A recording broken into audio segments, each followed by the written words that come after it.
I'm Sarah from The Upcoming. A real pleasure to have you here with us in beautiful Marrakech. I had the chance to see Limbo this morning. Congratulations on an amazing film. Feels blisteringly original, just in the look and feel of it, kind of this, neo-Western or Outback Noir, however you want to term it. You've done your research. Everyone likes to call it Outback Noir, I guess. It's a great term. I know you've been friends with Ivan for a long time, but why was it this project that you wanted to collaborate on with him? I don't know. He just had it. He sent it to me. I read it. I was curious about what Ivan's films because he's a true auteur. He does everything. He writes them. He shoots them. He's a cinematographer. He directs them. He cuts them. He does the score.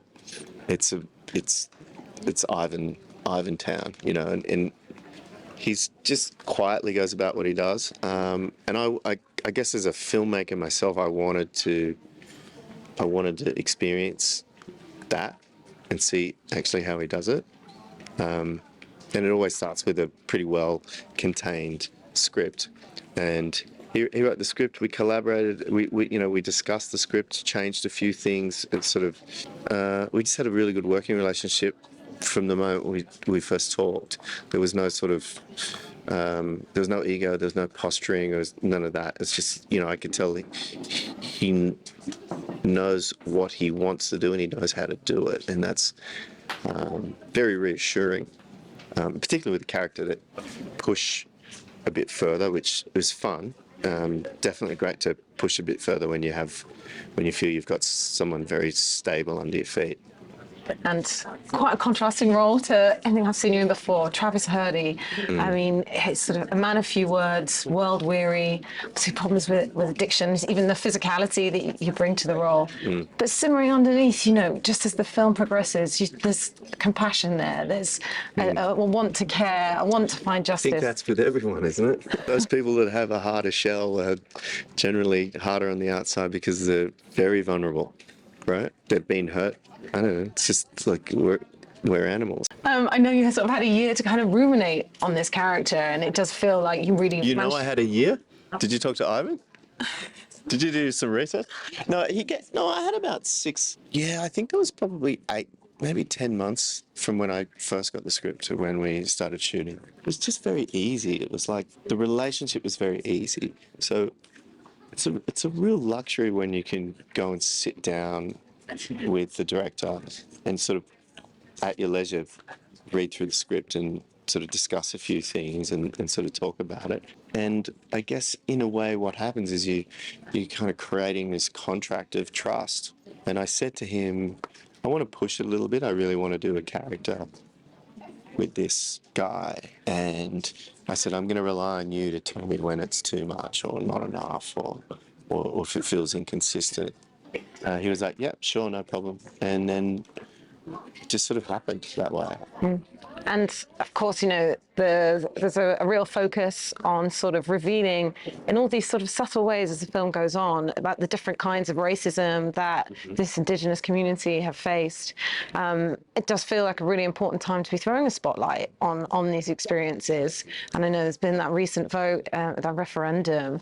Do you feel like sometimes it's one step forward, 2 steps back in terms of progress on those issues, and it makes it important more than ever to have these stories being told? Yeah, 100%. Western politics at the moment is sort of really struggling with truth, and I think it's also struggling a lot with the idea of weaponizing fear constantly. I think maybe more movies like this that bring a humanity to issues are helpful. But you're often fighting against politicization of different issues. I mean, with our referendum in Australia, it was hijacked by a political ambition, really, and it was a travesty, And I think, and the great thing is, afterwards, no one could really hide from the data. This is one thing about data is it doesn't lie. So we were sort of a lot of the the majority, obviously, because it was voted down. The majority of the Australian public were kind of fed a bit of a curly one, with the idea of, on the basis of fear and panic, and as a result, we still have, there's a first Australian population that sort of regarded in a lot of ways as second class citizens, and I was heartbroken, and it's not even I don't have any sort of anger about anyone that did vote against it. I was heartbroken with the fact that the politics of the country is so divided in that sense, and the opportunistic nature of a divisive approach towards it is what rose to the top and actually had the most impact. And quickly, very finally, it does feel like, you've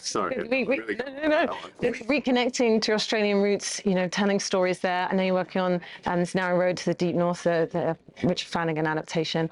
Based on a Trent Dalton book called Boy Swallows Universe, which was a hugely successful book in Australia that was set in the 80s. It's on Netflix. It'll be a Netflix thing next year. That was a lot of fun. Yeah, it's nice. Like, I lived abroad for 20-something years. I've always felt in my bones at home in Australia, and I always felt somewhat of an outsider when I was in Los Angeles. I enjoyed it. Great opportunities. I made some very good friends. But I do like Australian stories. I also just like, I like the idea of bringing people into different worlds. So like this film, it takes you into a place that a lot of people could never imagine, but that place actually exists, and those sort of basically marginalised Indigenous communities exist all over Australia. It's great to see. It's great to be like somewhere like Marrakech and see it on the screen with a full house of people looking into that world. Just as it's fantastic when I go to see a film, a Moroccan film, and I get to see it opens my mind and opens me up to it. And I mean, that's the beauty of these international film festivals. They keep those stories and that style of cinema alive. It doesn't all have to be superheroes. Absolutely. Thank God. And you're back in love with acting. That's what I heard someone just say. Is that right? I am. I'm having a little romance with acting again. It's fun. Fantastic. Thanks so much for your time. Really enjoy the rest of your time here in Marrakech. It's lovely to chat to you. Thank you. Cheers.